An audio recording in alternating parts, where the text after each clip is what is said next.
Hello friends, எல்லாருக்கும் வணக்கம். எல்லாரும் எப்படி இருக்கீங்க? நல்லா இருக்கீங்களா? நாங்களும் நல்லாயிருக்கோம். இன்றைக்கி நம்ம சேனலில் என்ன வீடியோ பார்க்க போகிறோம்னு பார்த்தீங்கன்னா, சண்டே அன்னைக்கு வெளியில் பார்க்குக்கு போயிருந்தோம். அங்கே கொஞ்சம் வீடியோ எடுத்து வச்சுருந்தேன்.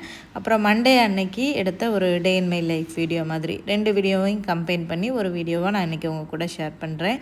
இப்போ வாங்க வீடியோக்குள்ளே போகலாம். அதுக்கு முன்னாடி நம்ம சேனலை பார்த்துட்டு நிறைய பேர் சப்போர்ட் பண்ணுறீங்க, சப்ஸ்கிரைப் பண்ணுறீங்க. எனக்கு சப்போர்ட் பண்ணி சப்ஸ்கிரைப் பண்ணுற எல்லாருக்குமே ரொம்ப ரொம்ப நன்றிங்க. தொடர்ந்து உங்களோட ஆதரவை நம்ம சேனலுக்கு கொடுங்க. இப்போ வீடியோக்குள்ளே போகலாமா? சண்டே ஈவினிங் ஒரு 5 மணிக்கு மேலே தான் நாங்கள் போனோம். ரொம்ப நாள் ஆச்சு இந்த பார்க்குக்கு வந்து ஸோ இங்கே பார்த்திங்கன்னா அந்த பேக் வாட்டர் எல்லாமே இருக்கும். அங்கே நிறைய இந்த போட்டிங் ரைடெல்லாம் போகலாம். அது மட்டும் இல்லாமல் இங்கே ஒரு கிராமமே இருக்குது. இந்த தண்ணி மேலேயே வீடுகள் நிறையா இருக்கும். நான் அதை ஒரு லாங் வீடியோவாக முன்னாடி ஷேர் பண்ணியிருக்கேன். ப்ரூனைக்கு வந்த புதுசுலலாம் ஃபுல்லாக ப்ரூனையில் உள்ள இடங்களெல்லாம் சுற்றி நம்ம வீடியோ எடுத்து போட்டோம். அதில் இதை கவர் பண்ணி எல்லாம் வீடியோ எடுத்திருக்கேன். அப்புறம் இந்த போட்டிங் போயுமே ஒரு வீடியோ போட்டிருக்கோம். ஸோ அங்கே மக்கள் வாழ்கிறாங்க. அது ஒரு கிராமம். அங்கே ஸ்கூலு, போலீஸ் ஸ்டேஷன், அதுக்கப்புறமா ஹாஸ்பிட்டல் எல்லாமே இருக்குது. அங்கேயே தண்ணி மேலேயே வீடுகள் எல்லாமே. இங்கே ஒரு கிராமமே. இந்த கிராமத்துக்கு தேவையான வசதிகள் எல்லாமே அங்கேயே இருக்கிற மாதிரி பண்ணி வச்சுருக்காங்க. அது ரொம்ப அழகாக இருக்கும் பார்க்குறதுக்கு. நம்ம போட்டிங் போனோன்னா அவங்க நம்மளை கூட்டிகிட்டு போகிறவங்க அந்த பக்கத்தில் அந்த வீடுகள்லாம் போய் சுற்றி காமிப்பாங்க. அதுக்கப்புறம் உள்ள நிறைய குரங்குகள் எல்லாம் பார்க்கலாம். அங்கே சைடில் நிறைய காடுகள் இருக்கும். அந்த சைடெலாம் போனோம்னா இங்கே ப்ரூனையில் நிறைய விதவிதமாக குரங்குகள் இருக்கும். அதெல்லாம் போய் பார்க்கலாம். ஸோ ப்ரூனையில் இருக்கிறவங்க இதை ட்ரை பண்ணி பாருங்கள். போகலைன்னா ஒன் டைம் அது ப்ரூனை நாட்டை விட்டு போகிறதுக்குள்ளே இங்கே போய் சுற்றி பாருங்கள். ரொம்ப நல்லாயிருக்கும். அதை விட அந்த போட்டிங் போகிறத விட எனக்கு ரொம்ப பிடிச்சது என்னென்னா இந்த பார்க்கு தான். அங்கே கொஞ்சம் நேரம் அப்படியே உட்காந்து டைம் ரிலாக்ஸ் பண்ணுறது எனக்கு ரொம்ப பிடிக்கும். நாங்கள் ப்ரூனை வந்த புதுசில் இப்போ நாங்கள் இருக்கோம் பார்த்திங்களா வீடு, இங்கே இல்லை. நாங்கள் வந்த புதுசில் ஒரு ஹோட்டலில் தான் ஸ்டே பண்ணியிருந்தோம். ஒரு அப்பார்ட்மெண்ட் ஹோட்டல்னே சொல்லலாம். சர்வீஸ் அப்பார்ட்மெண்ட் அது. அங்கே நாங்கள் ஒரு 8 months இருந்தோம். இது பக்கத்தில் தான் இருக்குது. வாக்கபிள் டிஸ்டன்ஸ் தான். அந்த அப்பார்ட்மெண்ட்லேருந்து இந்த பார்க்குக்கு நம்ம நடந்தே வந்துடலாம். அதனால் நாங்கள் அடிக்கடி இங்கே வருவோம் குழந்தைங்கள கூட்டிகிட்டு வாக்கிங் பண்ணுறதுக்கு. அதுக்கப்புறம் நல்லாயிருக்கும் இந்த ஏரியாவே. இப்போ கூட்டம் ரொம்ப கம்மியாக இருக்குது. நிறைய கூட்டம் இருக்கும் அப்படின்ட்டு தான் நாங்கள் எதிர்பார்த்து வந்தோம். ரம்ஜான் செலிப்ரேஷன் வேறையா, அதனால மக்கள் அந்தளவுக்கு பார்க்குக்கு வரல போல். கொஞ்சம் பேர் தான் வந்திருந்தாங்க. மற்ற நாள்லாம் பார்த்திங்கன்னா போக போக நிறைய வர ஆரம்பிப்பாங்க. இந்த சம்மர் டைமில் நல்லா என்ஜாய் பண்ணுவாங்க இங்கே உள்ள மக்கள்லாம். அப்படியே க்ரௌடாக இருக்கும். நிறைய ஆட்கள் இருப்பாங்க. நல்லாயிருக்கும். அதுக்கப்புறம் இந்த பபுள்ஸ் எல்லாம் அங்கே சேல் பண்ணுவாங்க. அந்த லிக்யூடெல்லாம் பார்த்திங்கன்னா ஒரு பக்கெட்டில் ஊற்றி வச்சு சேல் பண்ணுவாங்க. அந்த பபுள்ஸ் விடுற அந்த ஸ்டிக்குமே ஒவ்வொரு $1, $2, $3 ஒவ்வொரு ப்ரைஸ் இருக்கும். அதுக்கேற்ற மாதிரி நம்ம வாங்கிக்கலாம். அந்த லிக்யூடு $1 கொடுத்தோம்னா ஒரு கப் ஊற்றுவாங்க. அந்த மாதிரி நிறைய கடைகள் இருக்கும் அந்த மாதிரி பபுள்ஸ் விற்கிறதுக்குனே. ஆனால் அன்றைக்கி நாங்கள் போன அன்றைக்கி ஒரே ஒரு கடை தான் இருந்தது. பசங்க ரொம்ப நாளாக ஆசைப்பட்டு கேட்டுகிட்டே இருந்தாங்க, பபுள்ஸ் விடுறது வாங்கணும், பபுள்ஸ் விடுறது வாங்கணும்னு சொல்லி. போகணும், பார்க்கு போகணுன்னு. இப்படி நம்ம ஃபேமிலியாக வெளியில் வர்றது கொஞ்சம் மனசுக்கு நல்ல ரிலாக்ஸாக இருக்குது. வீட்டுக்குள்ளேயே இருந்துட்டு ஃபேமிலி ப்ராப்ளம்ஸு, வீட்டு வேலை அப்படி இப்படின்னு மைண்டு ஒரு ஸ்ட்ரெஸ்ஸாகவே இருக்கும். கொஞ்சமாவது வீட்டை விட்டு வெளியில் இப்படி கொஞ்சம் மனசு விட்டு நம்ம பேசி பசங்களோட விளாண்டுட்டு போகும்போது ஒரு ஸ்ட்ரெஸ் ஃப்ரீயாக இருக்குது. கண்டிப்பாக இது வாரத்தில் ஒரு நாள் ஒவ்வொரு ஃபேமிலிக்குமே தேவை. நம்ம ரொம்ப செலவு பண்ணி எங்கேயாவது போகணுன்னுலாம் இல்லை. சிம்பிளாக இந்த மாதிரி ஒரு பார்க்கு இல்லைன்னா ஒரு பீச்சு, இந்த மாதிரி இடங்களில் போய் கொஞ்சம் நேரம் அமைதியாக எப்போவும் பண்ணுற வேலைகளை விட்டுட்டு அதையெல்லாம் மறந்துட்டு கொஞ்சம் இப்படி போய் இருக்கிறது ரொம்ப ரொம்ப ஃப்ரீயாக இருக்குது. என் ஹஸ்பண்டை நான் வாரம் சொல்லிகிட்டே இருப்பேன், நம்ம எங்கேயாவது போகலாம், நீங்கள் வேலையிலேருந்து கொஞ்சம் வெளியில் வாங்க அப்படின்னு சொல்லிகிட்டே இருப்பேன். அவர் தான் டைம் இல்லைன்னு சொல்லுவார். போன வாரம் அவரை பிடிச்சி கூட்டிகிட்டு வந்தாச்சு. ஸோ ஒரு 6:30 மணி ஆனோன்னே பாருங்களேன், அப்படியே அழகாக வானவில் சூப்பராக இருந்தது. அப்படியே பெரிய வானவில். என்ன ஒரு அழகு பார்த்திங்களா? இந்த இது அழகை பார்க்குறதுக்கு அப்படியே 2 கண்ணு பத்தாது அப்படின்ற மாதிரி தான் இருந்தது. அப்புறம் அந்த வானவில் வந்த டைம்லேயே அப்படியே சூப்பராக அந்த கலரே சேஞ்ச் ஆகிடுச்சு ஃபுல்லாக வானத்தில். பாருங்களேன், வானம் ஃபுல்லாக அப்படியே சீரியல் பல்பு போட்ட மாதிரி அப்படி ஒரு பிரகாசம். அந்த சீரியல் பல்ப் எரிஞ்சிச்சுன்னா ஒரு கலர் வரும், நல்ல மஞ்சளாக.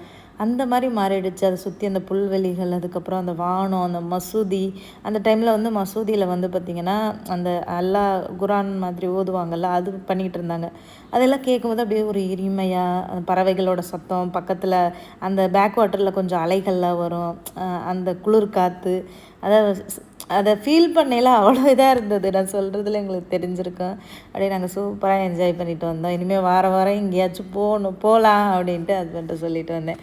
ஸோ இந்த வீடியோ அதோட கம்ப்ளீட் ஆகுது. இப்போ நீங்கள் பார்த்துட்ருக்கிறது நேற்று மண்டே அன்னைக்கு காலையிலேருந்து ஒரு ஆஃப்டர்நூன் வரைக்கும் எடுத்த விலாகு தான். ஸோ கொஞ்சம் வெயிட் லாஸ் பண்ணலான்னு ஸ்டார்ட் பண்ணியிருக்கேன். என்ன இந்த பிள்ளை கொஞ்ச நாள் வெயிட் லாஸ் ஸ்டார்ட் பண்ணுது, அப்புறம் ஸ்டாப் பண்ணுது, அப்புறம் நல்லா சாப்பிடுது அப்படின்னு நீங்கள் நினைக்கலாம். ஆமாம், லைஃப் ஃபுல்லாக நம்ம வெயிட் லாஸ் பண்ணிகிட்ருக்க முடியாது இல்லையா? வெயிட்டு கூடும்போது குறைச்சிக்க வேண்டியதான்.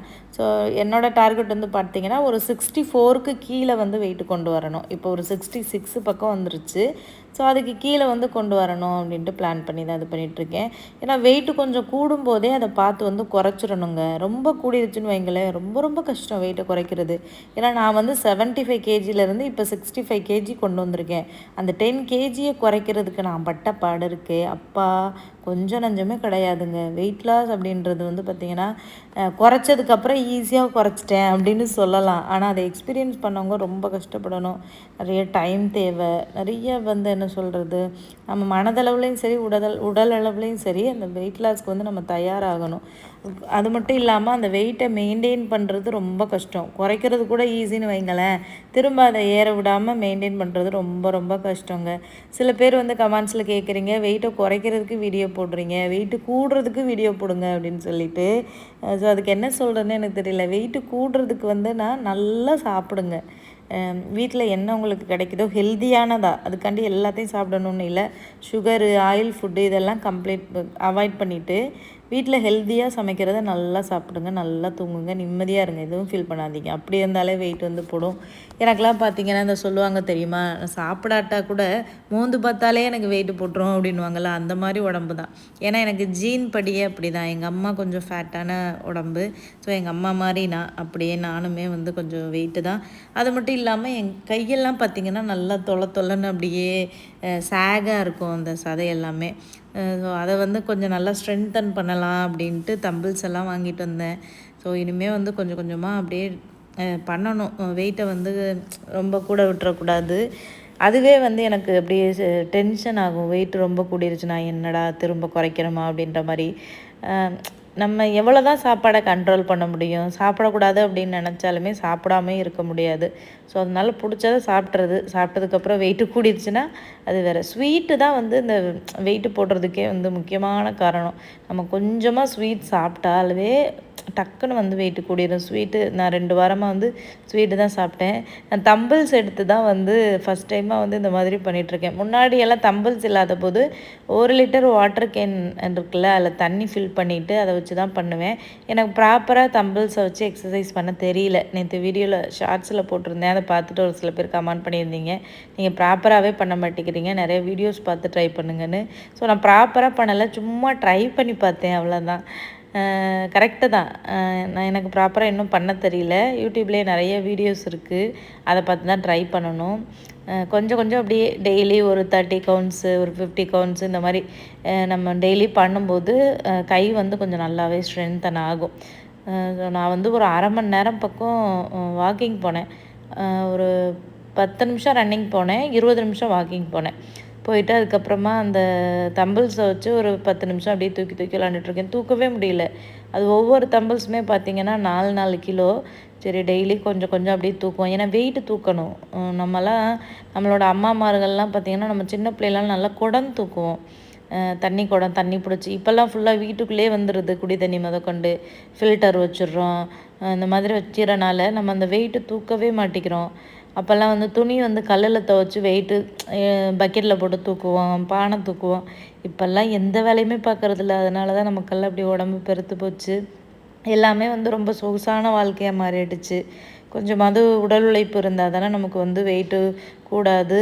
அது மட்டும் இல்லாமல் வெயிட்டும் நமக்கு வந்து குறையும். எந்த உடல் உழைப்புமே இல்லை, சும்மா மிஷின் மாதிரி இருக்குது. எல்லாமே மிஷினாக மாறிடுச்சு இல்லையா? ஸோ அதனால தான்.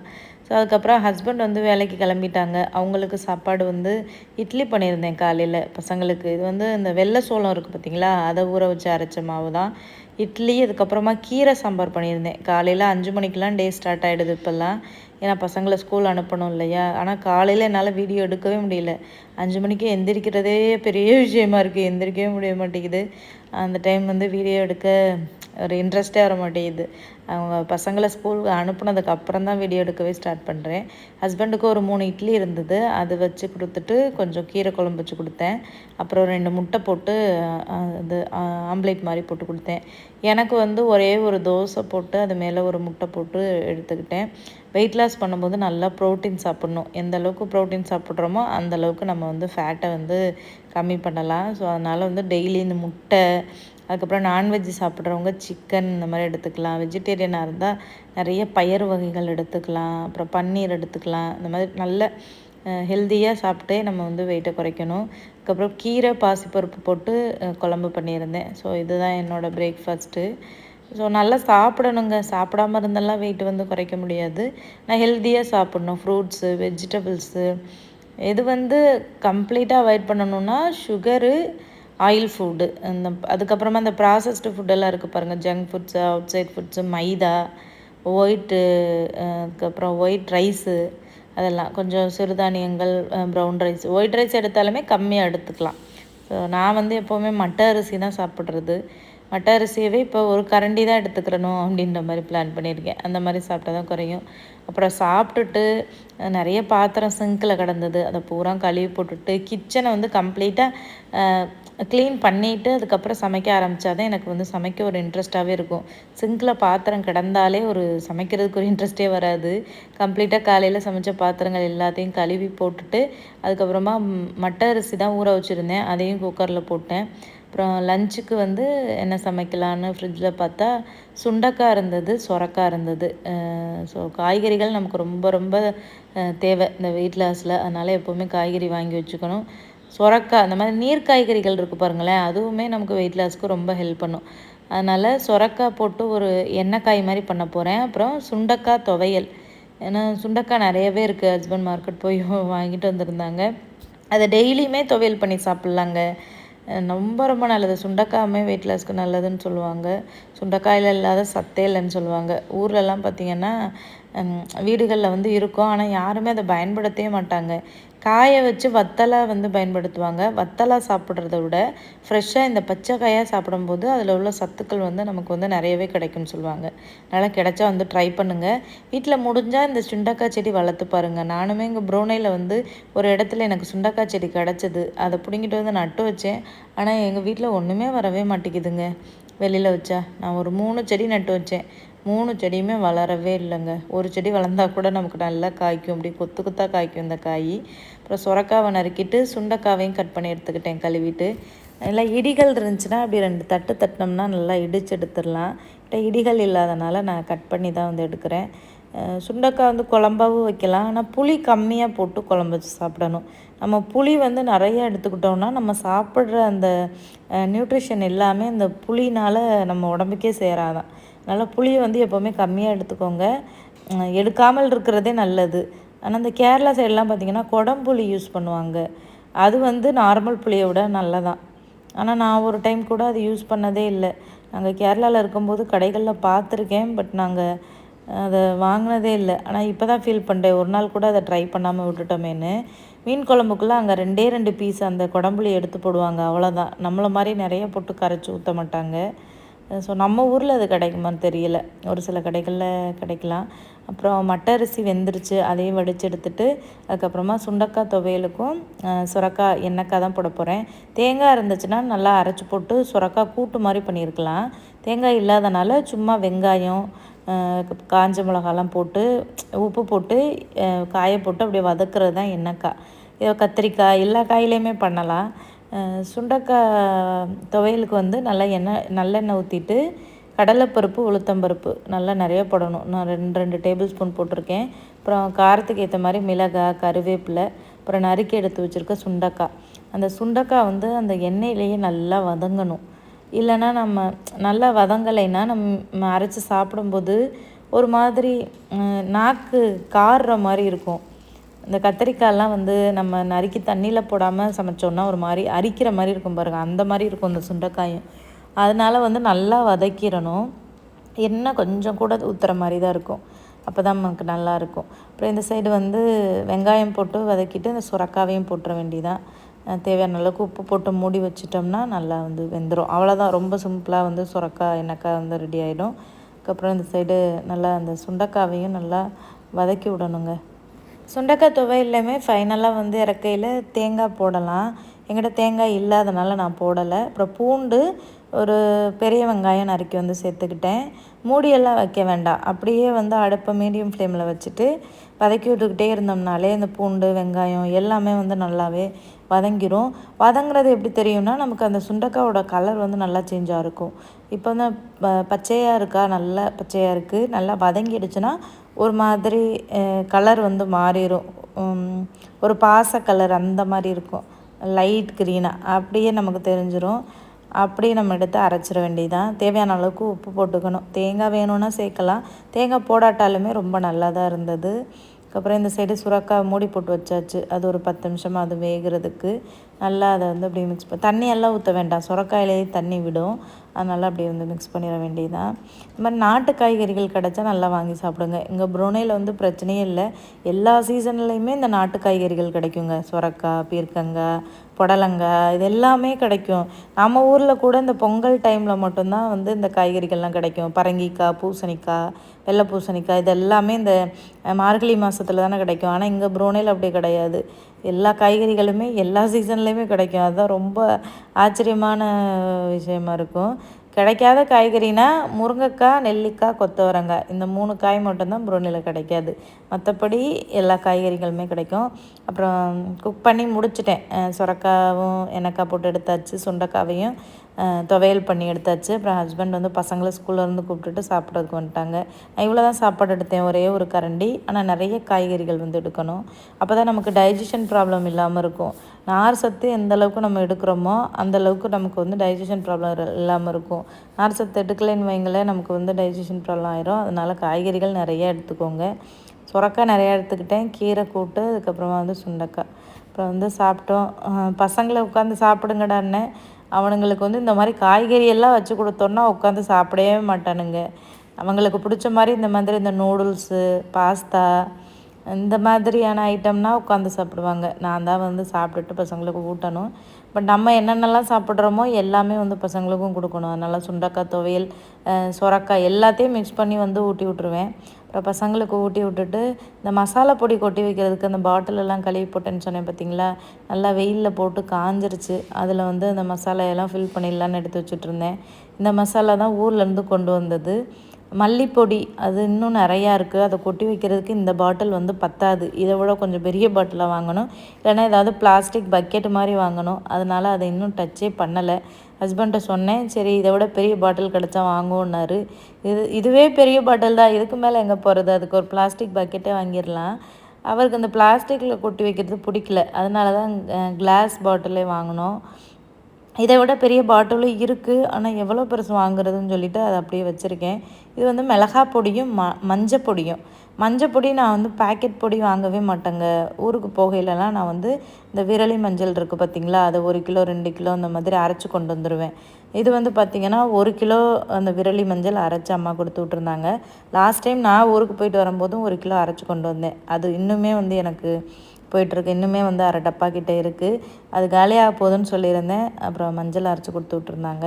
அப்புறம் மிளகாய் பொடி, இது வந்து ஒரு 3 கிலோவா 2 கிலோவான்னு தெரியல, இன்னும் நிறையவே இருந்துச்சு. 3 கிலோ மாதிரி தான் இருந்தது. இது காஷ்மீரி மிளகாய் பொடி, காரம் கம்மியாக இருக்கும், ஆனால் குழம்பு வந்து நல்லா கலர் கொடுக்கும். ஸோ இந்த பொடி தான் வாங்குறது.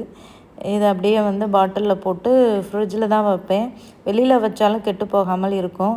ஆனால் நாங்கள் ரொம்ப வருஷம் யூஸ் பண்ணுறோம்னால ஃப்ரிட்ஜில் வைக்கிறது தான் சேஃப்டி. ஏன்னா இங்கே உள்ள வெயிலுக்கு வந்து டக்குன்னு கெட்டு போனாலும் போயிடும், ஏன்னா அந்தளவுக்கு வெயில் போட்டுட்ருக்கு. ஸோ அதனால் ஃப்ரிட்ஜிலே ஸ்டோர் பண்ணிடுறது. ஸோ அவ்வளோதாங்க இந்த வீடியோ. இப்படி தான் வந்து எங்களுக்கு நேற்று வந்து டே போச்சு. ஸோ இதோட இந்த வீடியோ வந்து கம்ப்ளீட் ஆகுது. நிறைய பேர் எனக்கு சப்போர்ட் பண்ணி நிறைய கமெண்ட் பண்ணுறீங்க. உங்களோட அன்புக்கு ரொம்ப ரொம்ப நன்றி. என்னோட சேர்ந்து நீங்களும் வெயிட் லாஸ் பண்ணுங்கள், உடம்பை பார்த்துக்கோங்க. நம்ம இன்னொரு வீடியோவில் பார்க்கலாம். பாய் பாய்.